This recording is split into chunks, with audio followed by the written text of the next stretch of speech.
How to create animation in Prisma 3D. So hello guys, welcome back to my YouTube channel. In this video I'll be showing you how to create animation in Prisma 3D. So let's get started. First thing, just open up your Prisma 3D application, and once inside here, make sure you are logged into your account and just choose any of your new project or existing project. So under your profile or project, once you select your model, there is a 3D model, whether it's a custom model or built-in model. Just tap on that particular model just like this, and you just have to select this plus icon right next to that particular model name, and you should be given this option where you can see various animation such as walking, jogging.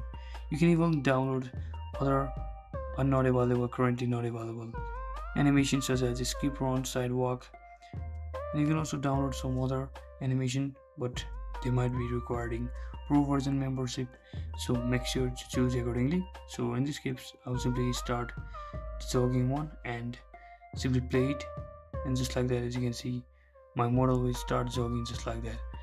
So that is exactly how you can easily add an animation to your model on Prisma 3D application. So I hope this video was helpful guys. If it was, don't forget to like and subscribe to the channel. See you on the next one.